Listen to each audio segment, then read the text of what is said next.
Halo semuanya, Assalamualaikum. Selamat datang kembali di YouTube channel Wen Antoni dalam kisah terbaru Pesugihan Rawa Pening. Sebuah kisah yang ditulis oleh Luna Luminosa. Sebelum saya membacakannya, saya berharap teman-teman dimanapun dalam keadaan yang terbaik, sehat selalu, dimudahkan segala urusan. Amin. Dan langsung saja kita masuk ke ceritanya.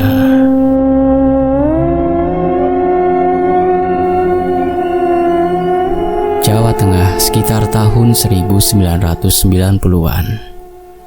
Suara kentongan ronda masih terdengar setiap malam. Jalanan desa masih gelap, hanya diterangi lampu minyak, dan orang-orang masih setia berkumpul di warung kopi selepas maghrib. Namun sejak beberapa bulan terakhir, ada satu topik yang tidak pernah habis dibicarakan. Raka, laki-laki itu tiba-tiba menjelma jadi juragan sukses. Dulu ia hanya seorang pedagang kecil yang menggelar tikar di pasar, menjual hasil tani seadanya. Barang dagangannya sering tersisa sampai busuk. Orang-orang bahkan ingat betul bagaimana ia sering meminjam beras dari tetangga karena dapurnya kosong. Rumah panggung sederhana yang dulu reot sudah diganti bangunan tembok bercat hijau muda dengan atap genteng merah. Halaman rumahnya dipenuhi mobil pick-up baru. Suara mesinnya meraung setiap pagi membawa barang dagangan ke kota. Usahanya melejit cepat, bahkan melampaui juragan lama yang sudah puluhan tahun menguasai pasar. Nganeh-nganeh iyo, baru kemarin masih nyunggi karung beras ke pasar. Sekarang kok wes bisa beli mobil 2. Gumam Pak Wiryo di warung kopi. Iya, nek rezekine wong kan ora ono sing ngerti, sahut yang lain. Mencoba menutup rasa iri, akan tetapi suaranya jelas sumbang. Kabar tentang kesuksesan Raka membuat banyak orang bertanya-tanya. Ada yang bilang ia mendapat warisan dari saudara jauh. Ada juga yang menuduhnya main judi besar di Semarang.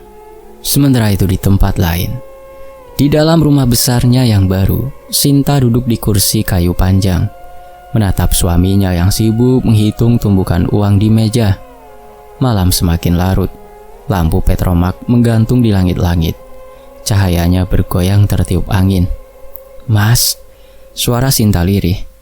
Sampean ora kesel, gak capek apa ngitung uang setiap malam? Wong jumlahnya banyak sekali. Aku sampai bingung ini duit dari mana datangnya. Raka tersenyum tipis, tidak menoleh. Rezeki dek, Gusti sing maringi. Sinta menghela nafas. Jawaban itu sudah terlalu sering ia dengar. Tapi kok cepet banget mas.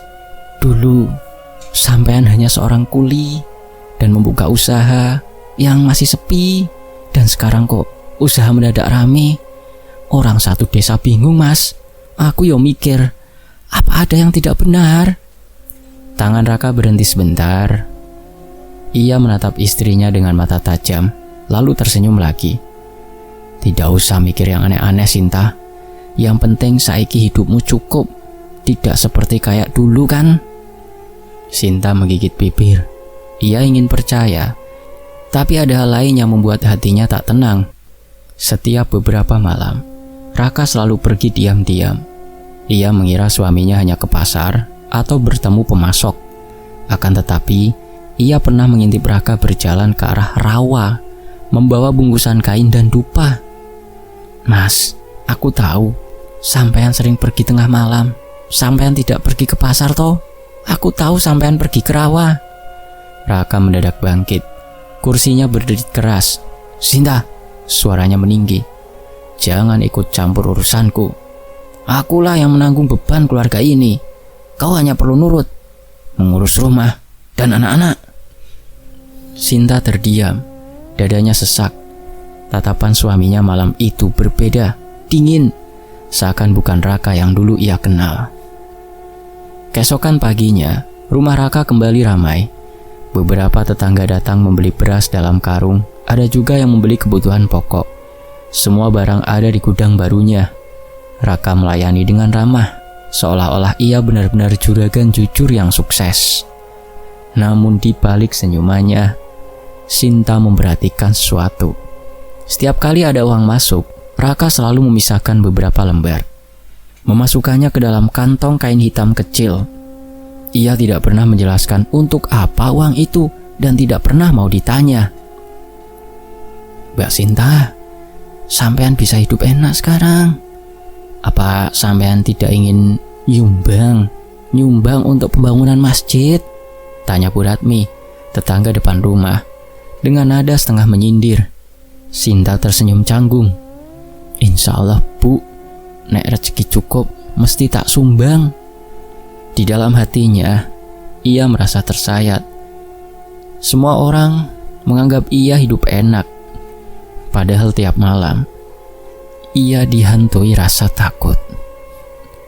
Malam berikutnya, saat bulan purnama, Sinta pura-pura tidur. Ia menunggu suaminya bergerak, dan benar, sekitar tengah malam, Raka bangkit perlahan, mengambil kantong kain hitam itu, lalu keluar rumah. Sinta mengikuti dari jauh, langkahnya hati-hati. Jalan tanah menuju rawa sepi, hanya suara jangkrik menemani. Angin malam menusuk kulit, membuat bulu kuduknya meremang. Raka berhenti di tepian rawa, meletakkan kantong kain di atas tanah, lalu menyalakan dupa. Asapnya melingkar ke udara, tipis dan samar. Ia berjongkok, mulutnya komat kamit mengucap sesuatu yang tak jelas. Sinta menahan nafas, tubuhnya bersembunyi di balik semak. Ia melihat jelas suaminya menunduk dalam-dalam, seolah berbicara pada sesuatu di permukaan air yang tenang. Tiba-tiba, terdengar suara percikan, seperti ada yang muncul dari dasar rawa. Sinta memejamkan mata, dadanya berdegup kencang. Ia ingin lari, tapi kakinya seolah membeku. Cukup untuk hari ini. Suara Raka terdengar jelas, berat, seakan bukan miliknya. Aku akan kembali besok. Sunyi kembali menyelimuti. Raka berdiri, mematikan dupa, lalu berjalan pulang. Sinta berlari terlebih dulu, masuk rumah dan berpura-pura tidur. Namun saat Raka masuk kamar, ia merasakan hawa dingin menyelimuti tubuhnya. Suaminya berbaring di sampingnya, tapi entah kenapa Sinta merasa seperti tidur bersama orang asing. Hari-hari berikutnya, kejadian aneh mulai menghantui rumah mereka. Suatu malam, Intan, anak perempuan mereka yang baru berumur 7 tahun, menangis keras. Ibu, ada yang manggil dari luar. Suaranya minta aku ikut main di air. Sinta memeluk erat putrinya, berusaha menenangkan. Jangan didengarkan, Duk. Tidur wae yo. Akan tetapi Intan terus menatap jendela. Matanya kosong, seakan ada sesuatu yang benar-benar memanggilnya. Besoknya, Sinta menceritakan hal itu pada Raka. Suaminya hanya terdiam, wajahnya menegang. Mas, ini semua ada hubungannya dengan apa yang kamu lakukan, kan? Raka menatap istrinya, kali ini dengan sorot mata penuh peringatan. Jangan bicara sembarangan, Sinta. Kalau kamu terus begini, aku tidak akan kasih tahu apa-apa. Percayalah saja. Tapi anakmu, Mas, Intan, terganggu. Aku tidak bisa diam. Raka menarik nafas panjang, lalu keluar rumah tanpa sepatah kata. Malam itu, Sinta kembali terjaga.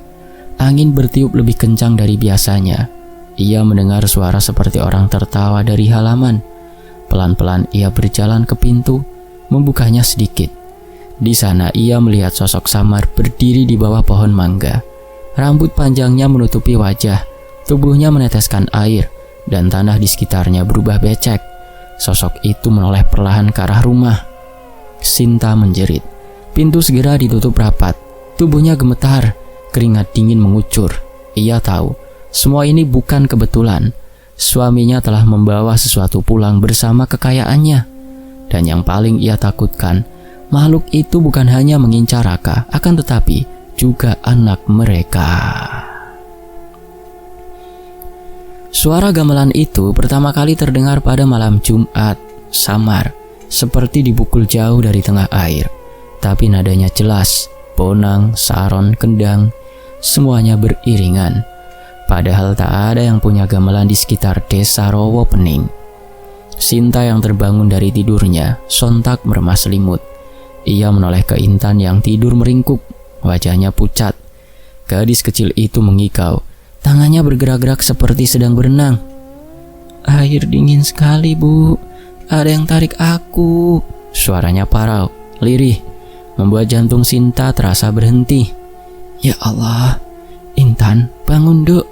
Sinta menepuk pipi anaknya, mencoba menyadarkan. Namun Intan hanya terengah, tubuhnya menggigil meski udara malam tak terlalu dingin. Sinta panik. Ia menyalakan lampu Petromax. Cahayanya bergoyang dan membuat bayangan di dinding. Raka masih belum pulang. Ia selalu punya alasan untuk keluar rumah di malam hari. Pagi harinya, Raka pulang dengan wajah letih. Ia baru masuk rumah ketika Sinta langsung menghampiri. "Mas, Intan tidak tidur sepanjang malam. Tangannya dingin banget dan bicaranya seperti orang yang menarik-narik." Raka diam, meletakkan topinya di meja, lalu mengambil segelas air tanpa menjawab. "Aku gak bisa diam, Mas. Ini jelas terkait dengan apa yang kamu lakukan." Suara Sinta meninggi, matanya berkaca-kaca. Raka menatap istrinya tajam. "Sudah aku bilang, jangan ikut campur urusanku. Intan cuma sakit biasa. Jangan dikaitkan dengan hal-hal yang gak penting." "Sakit biasa bagaimana, Mas? Intan itu bilang ada yang narik tangannya masuk ke dalam air. Aku tahu semua ini gara-gara kamu." Raka meletakkan gelasnya dengan keras. "Cukup, Sinta. Akulah yang bertanggung jawab atas keluarga ini. Kalau kamu gak bisa melakukan apa-apa, jangan sok-sokan." Sinta tercekat, tangannya gemetar. Tapi ia tahu, tak ada gunanya berdebat lebih lama. Hari-hari berikutnya, keadaan Intan makin mengkhawatirkan. Anak itu sering demam tinggi, lalu tiba-tiba tertawa sendiri seolah sedang bermain dengan seseorang. Kadang ia duduk di teras, menatap ke arah rawa dengan mata kosong. "Bu, Mbak cantik itu tadi ngajak main di air. Katanya ramai di sana, ada gamelan juga," ucap Intan suatu sore. Suaranya polos seperti anak kecil biasanya. Sinta langsung merinding. "Mbak cantik opon, Duk? Yang rambutnya panjang, basah terus. Senyumnya lebar banget. Dia bilang aku cantik kayak dia." Sinta memeluk Intan erat, seakan takut anak itu lenyap di hadapannya. Malam itu, suara gamelan terdengar lagi, lebih jelas dari sebelumnya. Sinta duduk gelisah di ruang tengah. Lampu Petromax redup. Bunyi angin menabrak dinding bambu terdengar sayup. Tiba-tiba suara langkah terdengar di halaman. Sinta berdiri, mendekat ke pintu, lalu mengintip dari celah kayu. Di bawah sinar bulan, ia melihat sosok perempuan berdiri di dekat pohon mangga. Rambutnya panjang menjuntai, meneteskan air yang membentuk jejak basah di tanah. Sosok itu diam, hanya menatap ke arah rumah. Sinta menutup mulut, menahan jeritan. Tubuhnya gemetar, matanya berkaca-kaca. Ia mundur perlahan, namun pintu berderit membuat suara keras. Sosok itu menoleh cepat, wajahnya samar, tapi senyumnya jelas terlihat. Senyum yang terlalu lebar untuk wajah manusia. Sinta segera menutup pintu rapat-rapat, mengunci dengan kayu palang. Ia bersandar, tubuhnya lemas, nafasnya memburu. Tak lama kemudian, suara pintu belakang terbuka. Raka masuk, wajahnya berkeringat. "Kamu kenapa? Kok kayak habis lihat setan aja?" tanyanya datar. Sinta menoleh, marah sekaligus takut. "Memang iya, Mas. Ada cewek berambut panjang basah di halaman. Aku tahu ini semua salah. Intan diganggu, aku juga diganggu. Bisa nggak kamu berhenti aja, Mas?" Raka terdiam, matanya kosong sejenak. Lalu ia menunduk, menaruh sesuatu dari kantong kain hitam ke atas meja. Sinta melihat sekilas. Lembaran uang basah, seperti baru dicelupkan ke air. "Mas," suara Sinta melemah, tangisnya pecah. "Ini uang semuanya dari mana? Kok basah begini? Apa kamu akan mendapatkan keberuntungan atau musibah?" Raka tidak menjawab. Ia hanya menutup kain itu kembali, lalu berkata lirih, "Sinta, aku tidak bisa mundur. Kalau aku berhenti sekarang, semua yang sudah kubangun akan runtuh. Lebih baik jatuh daripada anakmu dikorbankan." Sinta menjerit. Raka menggeleng. Wajahnya penuh kegelisahan, tapi matanya tetap keras, seolah ada sesuatu yang menahannya untuk berkata jujur. Malam berikutnya, teror semakin nyata. Intan mendadak hilang dari kamar. Sinta terbangun, panik, berlari ke seluruh penjuru rumah. "Intan, Intan, Dok, kamu di mana, Nak?" teriaknya putus asa. Dari arah luar, ia mendengar suara cekikikan kecil bercampur suara air bergemericik. Dengan hati-hati, Sinta melangkah ke halaman, dan di sana ia melihat Intan berdiri di dekat sumur tua. Tubuhnya basah kuyup, matanya kosong menatap ke arah rawa. "Intan!" Sinta segera menarik anaknya, memeluk erat. "Ya Allah, kenapa kamu ada di sini?" Anak itu tersenyum samar. "Mbak cantik ngajak aku main, Bu. Katanya sebentar lagi waktuku." Sinta hampir pingsan mendengar kalimat itu. Keesokan paginya, Sinta menutup semua cerita dari tetangga. Dia tidak ingin desanya tahu. Namun dalam hatinya, dia yakin satu hal. Makhluk dari rawa itu benar-benar mengincar anaknya. Dia kembali mendesak Raka. "Mas, kalau kamu tetap seperti ini, aku akan membawa Intan pergi dari rumah ini." Raka menatap istrinya lama. Wajahnya kusut. "Jangan, Sinta. Jangan tinggalkan aku. Kalau kamu pergi, semuanya akan lebih parah." "Lebih parah bagaimana lagi, Mas? Sekarang saja anak kita setiap malam seperti orang yang akan dicekal air." Raka mengusap wajah, lalu duduk lemas. Aku sudah berjanji dengan dia. Kalau aku melanggar, nyawa yang paling dekat dengan aku yang akan diambil." Sinta terpaku, dadanya sesak. "Mas, janji apa? Siapa yang Mas maksud?" Raka menunduk, tidak menjawab. Tapi dari sorot matanya, Sinta tahu suaminya menyimpan rahasia besar. Malam itu, suara gamelan terdengar lebih keras, seakan dimainkan tepat di depan rumah mereka. Intan kembali mengigau, tubuhnya kejang-kejang. Air, tarik aku lagi, Bu. Tarik aku, Bu, ada air." Dia menjerit sambil menangis. Sinta berusaha menahan, memeluk anaknya erat-erat. Namun tiba-tiba suara pintu depan terbuka dengan sendirinya. Angin berembus deras, lampu Petromax bergoyang kencang, dan di ambang pintu, sosok perempuan berambut basah berdiri menatap ke arah mereka. Senyum lebarnya semakin jelas, dan dari tubuhnya menetes air yang membentuk genangan. Sinta menjerit sekencang-kencangnya, sementara Raka yang baru keluar dari kamar hanya bisa berdiri terpaku. Wajahnya pucat, matanya penuh ketakutan. Makhluk itu tidak melangkah masuk, hanya menatap Raka dalam-dalam, seakan menagih sesuatu yang belum dia serahkan. Suara gamelan berhenti mendadak, sunyi merayap, menelan seluruh rumah dalam kegelapan. Malam itu rumah besar Raka semakin terasa asing. Lampu-lampu terang tidak mampu mengusir hawa dingin yang merayap masuk dari setiap sudut. Sinta duduk di ruang tamu, menimang Intan yang baru saja tertidur setelah demam tinggi. Sesekali ia menghela nafas panjang, mencoba menguatkan diri. Krek. Tiba-tiba terdengar suara dari pintu depan. Sinta menoleh. Pintu kayu yang tadi ia kunci rapat-rapat bergerak perlahan, berderit seakan ada yang menekannya dari luar. Dengan cepat ia bangkit, memeriksa kuncinya. Masih terpasang. Namun pintu itu terbuka sendiri, pelan, seakan ada yang masuk tanpa mengetuk. "Mas," panggil Sinta dengan suara bergetar. Raka yang sedang menghitung lembaran uang di meja pojok menoleh malas. "Kenapa lagi?" "Pintunya terbuka sendiri, Mas." Raka bangkit, wajahnya tegang, lalu menghampiri. Ia menutup pintu dengan kasar. "Itu cuma angin. Sudahlah, jangan memperbesar masalah kecil." Belum sempat Sinta menjawab, terdengar ketukan keras dari dalam dinding ruang tamu, seperti ada seseorang yang terperangkap di baliknya. Tok tok tok. Suara berulang-ulang, makin lama makin cepat. Sinta menjerit kecil, memeluk Intan. "Mas, itu bukan angin. Dengar sendiri kan?" Raka menelan ludah, wajahnya pucat. Namun ia buru-buru menenangkan. "Sudah, jangan panik. Bawa Intan masuk kamar, aku yang urus." Akan tetapi, suara ketukan itu tak berhenti. Bahkan kini bercampur dengan bau amis darah yang menyeruak dari lantai kayu. Sinta menutup hidung, wajahnya mual. "Mas, baunya seperti darah," gumamnya dengan mata berkaca-kaca. Keesokan paginya rumah itu masih diselimuti rasa takut. Sinta tidak bisa tidur semalaman. Sementara Raka sibuk mondar-mandir, berusaha meyakinkan dirinya sendiri bahwa semua baik-baik saja.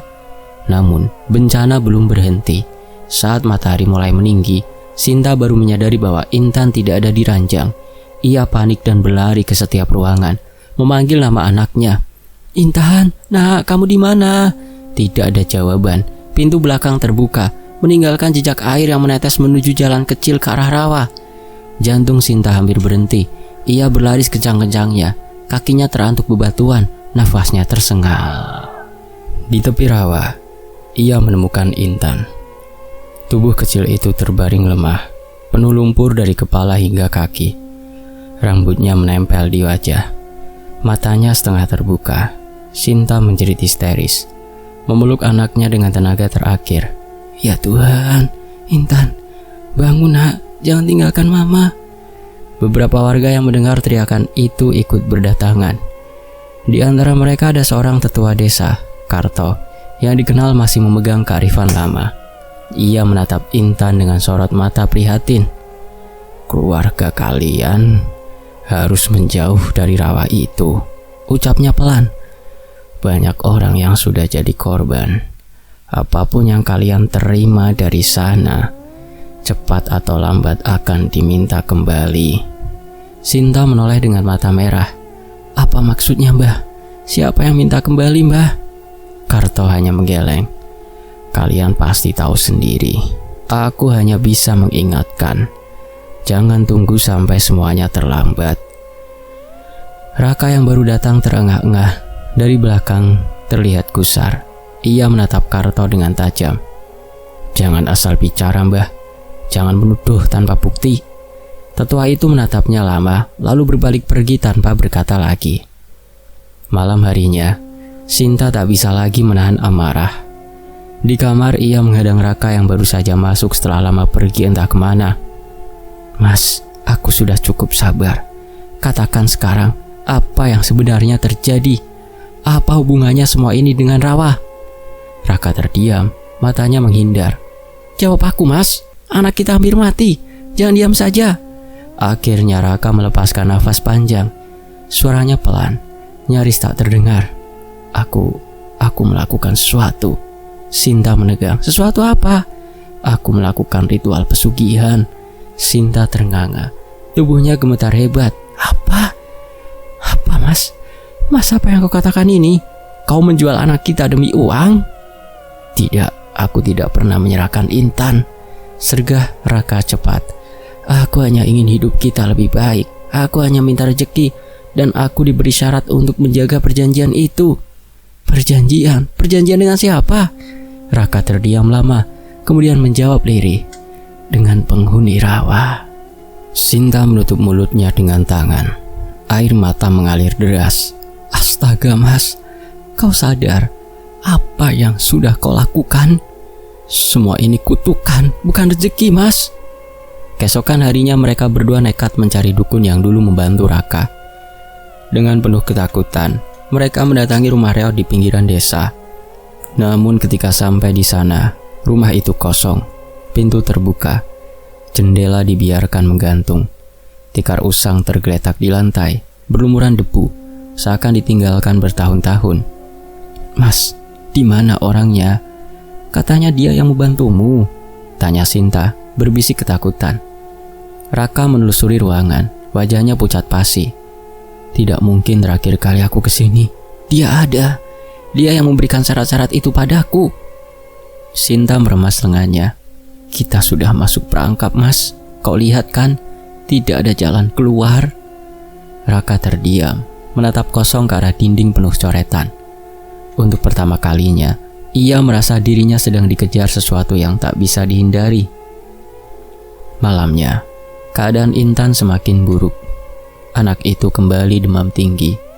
Tubuhnya menggigil hebat. Sinta menangis di samping ranjang, sementara Raka hanya bisa duduk dengan wajah muram. Tiba-tiba Intan membuka mata. Tapi kali ini ada sesuatu yang berbeda. Tatapannya kosong, suaranya berat. Bukan suara seorang anak. Kau janji di tepi rawa, jangan lupakan. Sinta mundur ketakutan. Mas, itu bukan suara Intan. Itu siapa yang bicara? Intan kembali membuka mulut. Kali ini suaranya terdengar seperti perempuan dewasa. Raka, waktumu hampir habis. Aku datang menagih janji.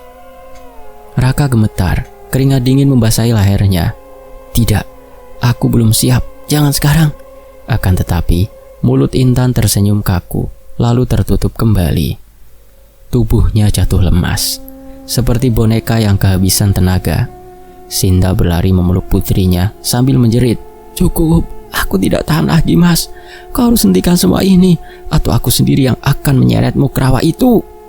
Raka hanya terdiam. Dalam hatinya, ia tahu perjanjian itu tidak pernah bisa diputus, dan kini bayangan rawa sudah semakin dekat menjerat keluarganya. Langit malam tampak berat. Awan pekat menggantung di atas rawa pening, membuat bulan hanya terlihat samar-samar. Angin membawa aroma air yang basi, menusuk hidung, seolah memberi peringatan agar siapapun tidak mendekat. Raka berdiri di tepian, nafasnya naik turun. Tangannya membawa sebuah nampan berisi sesajen, nasi tumpeng, bunga, dan kepala ayam yang baru saja ia sembelih dengan tangannya sendiri. Tangannya masih gemetar, bercampur darah kering di sela jarinya. Di belakangnya, Sinta berdiri memeluk Intan yang setengah sadar. Mata anak itu sayu, tubuhnya lemah, seakan seluruh tenaga tersedot dari dalam. "Mas, aku mohon jangan lakukan ini. Kita pulang saja. Kita cari orang pintar lain. Apapun yang terjadi, jangan kau serahkan dirimu ke rawa ini." Suara Sinta bergetar, matanya berlinang. Raka menatap istrinya lama. Ada ketakutan, tapi juga tekad yang keras. "Kalau aku tidak lakukan, Intan akan mati. Kau tahu itu? Lalu jika kau mati, bagaimana aku dan Intan?" Raka menunduk. "Setidaknya kalian masih punya kesempatan hidup tanpa kutukan ini. Biar aku saja yang jadi penggantinya." Sinta terisak. Ia ingin menahan Raka, tapi di wajah suaminya, ia melihat penyesalan bercampur keberanian terakhir. Raka melangkah ke dalam air setinggi lutut. Dinginnya menusuk tulang. Ia meletakkan sesajen itu pelan-pelan, membiarkannya mengapung di atas permukaan rawa. "Ambil aku, lepaskan anakku." Suaranya pecah namun tegas. Air di hadapannya beriak. Semakin lama semakin deras, meski tidak ada angin yang bergerak. Lalu terdengar suara seperti tawa perempuan, panjang dan bergema. Dari permukaan air, perlahan muncul sosok seorang perempuan, rambutnya panjang basah. Matanya tajam, memancarkan kebencian. Wajahnya pucat, namun penuh amarah.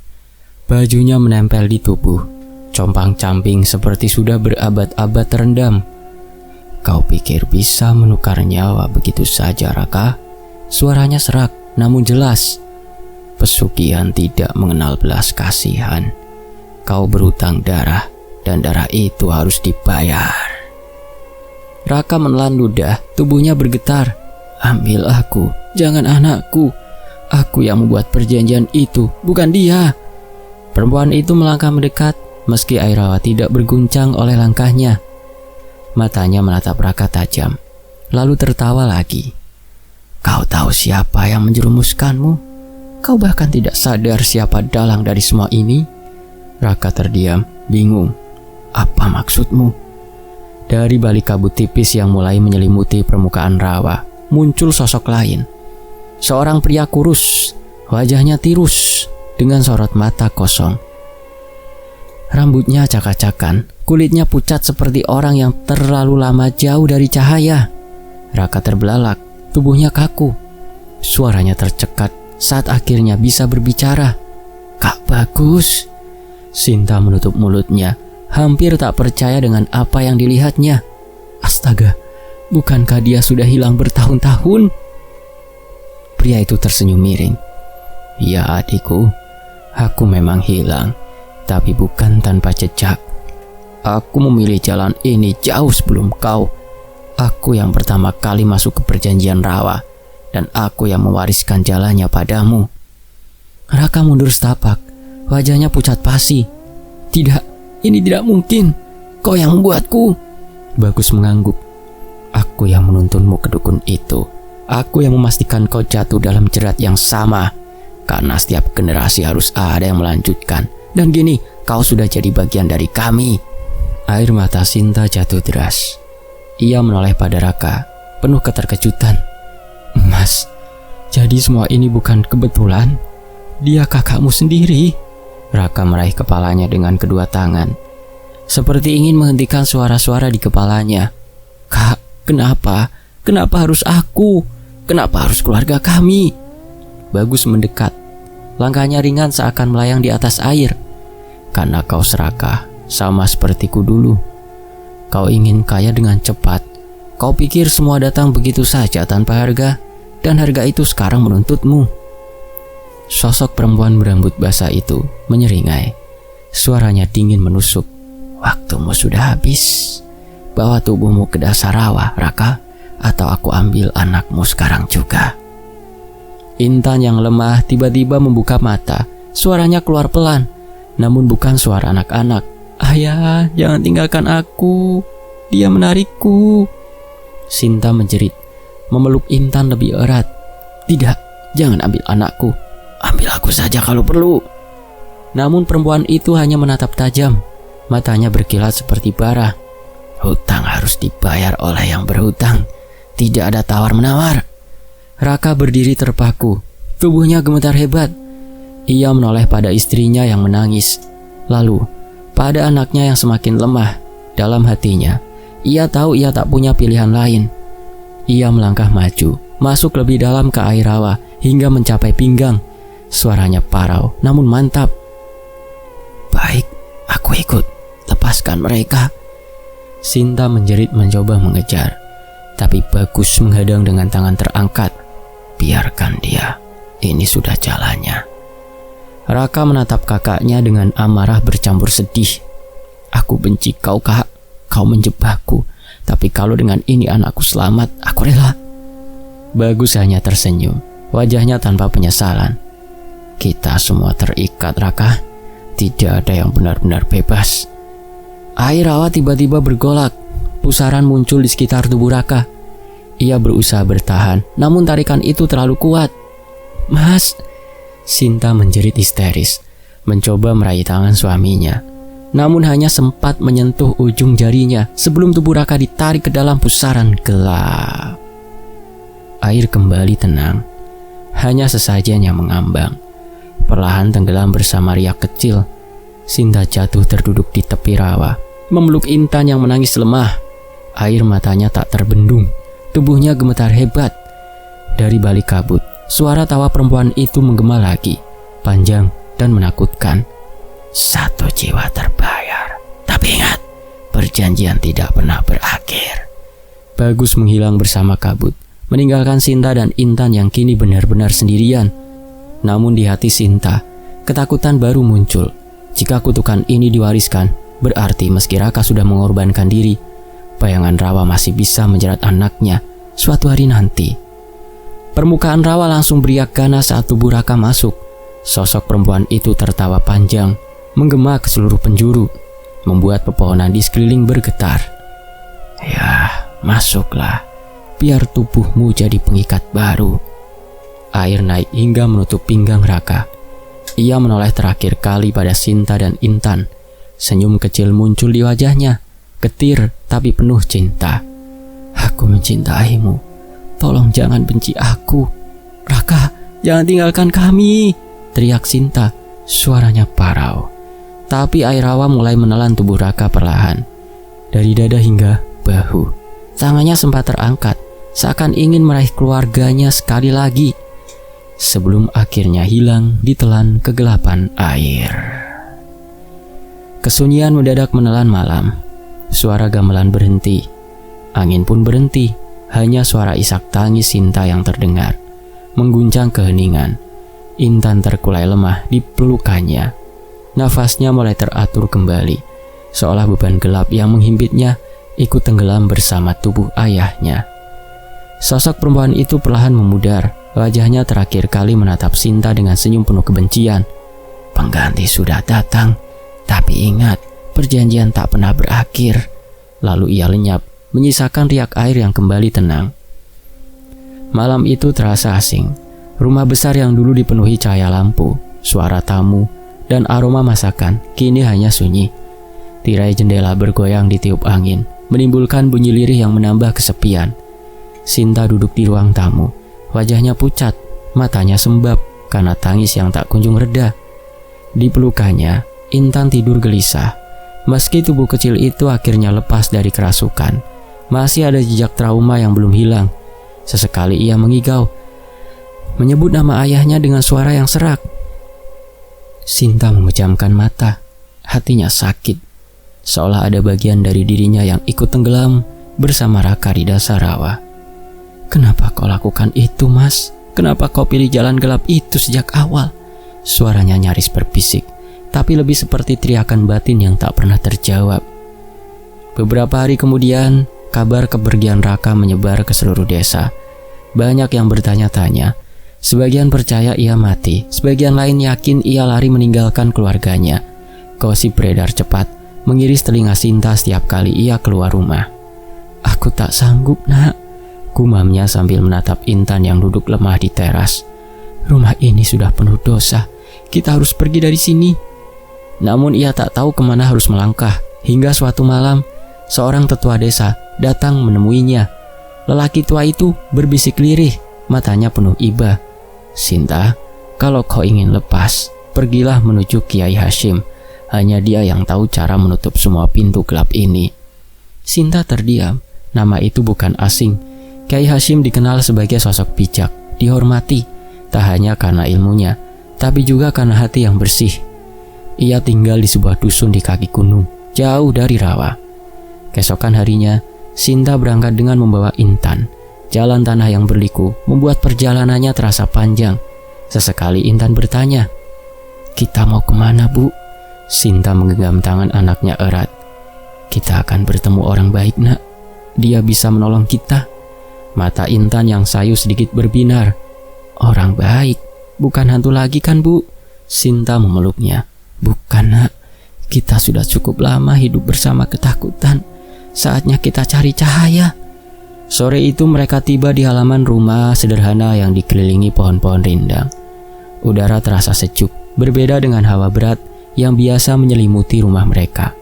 Di serambi, seorang lelaki parubaya berjubah putih duduk sambil membaca kitab. Kiai Hashim mengangkat wajahnya, tersenyum lembut. "Assalamualaikum, Kiai." "Waalaikumsalam." Sinta menunduk menahan tangis. "Kiai, saya datang membawa beban besar. Suami saya..."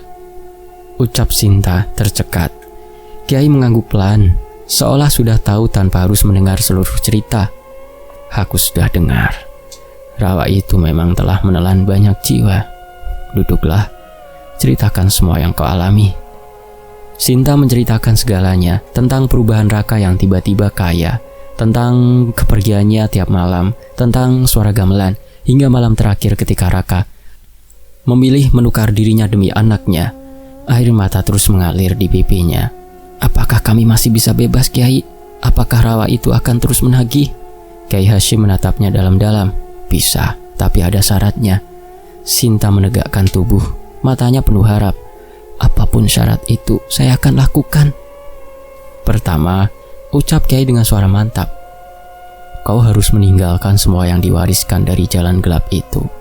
Rumah, harta, segala benda yang pernah kau dapat lewat perjanjian.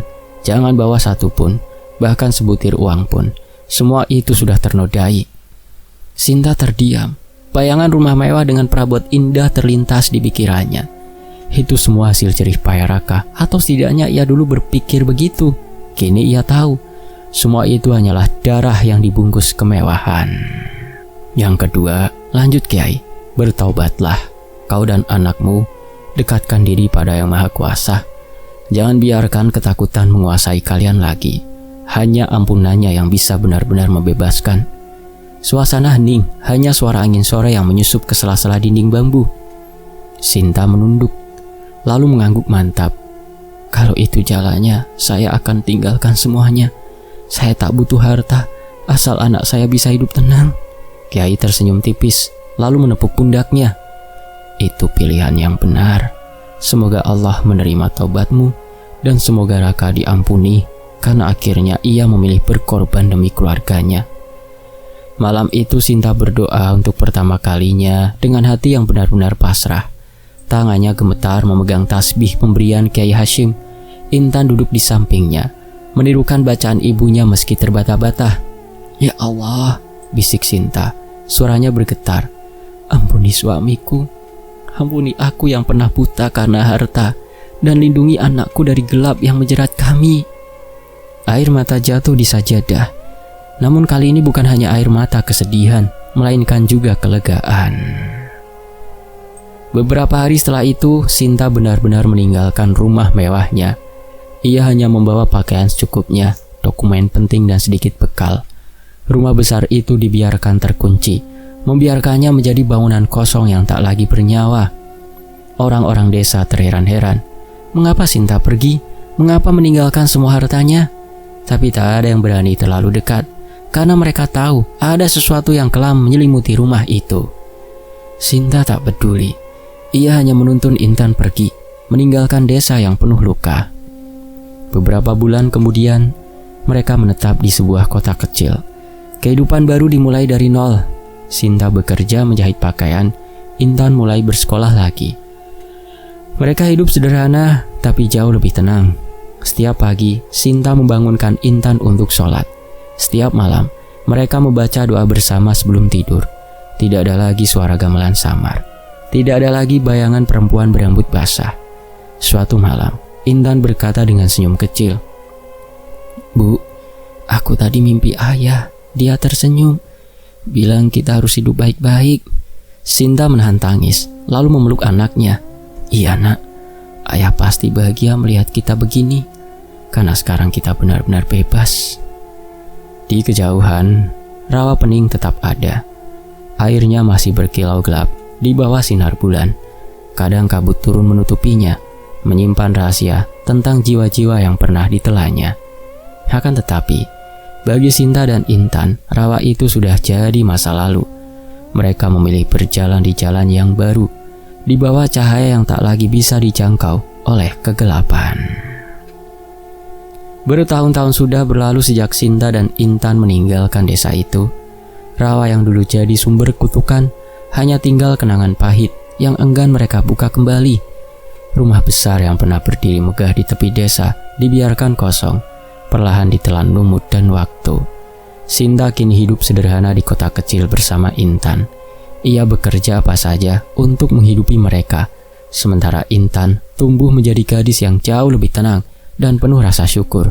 Setiap malam sebelum tidur, mereka berdua selalu berdoa dengan suara lirih, mengingatkan diri bahwa semua yang mereka punya hanyalah titipan. Di lubuk hati Sinta, luka kehilangan Raka tak pernah benar-benar hilang. Namun ia belajar menerima bahwa pilihan suaminya menyelamatkan mereka dengan pengorbanan terakhirnya. Tidak ada lagi rasa marah atau kecewa, yang tersisa hanya doa agar Raka tenang di sisinya. Sesekali Sinta masih bermimpi tentang Raka. Dalam mimpinya Raka selalu tersenyum tanpa berkata apa-apa. Senyum itu cukup membuat Sinta yakin pengorbanan Raka tidak sia-sia. Intan pun tumbuh tanpa beban, karena ibunya tidak pernah menjejalkan kebencian atau dendam tentang masa lalu.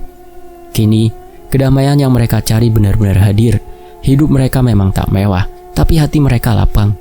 Rawa pening dengan segala misterinya mereka tinggalkan, dan bersama doa yang tak putus, Sinta dan Intan akhirnya menemukan arti kehidupan yang sesungguhnya, tenang, sederhana, dan penuh syukur. Selesai. Terima kasih sudah menyimak di YouTube channel Wayne Anthony. Mohon maaf jika ada salah intonasi. Sampai jumpa di kisah berikutnya. Terima kasih semuanya.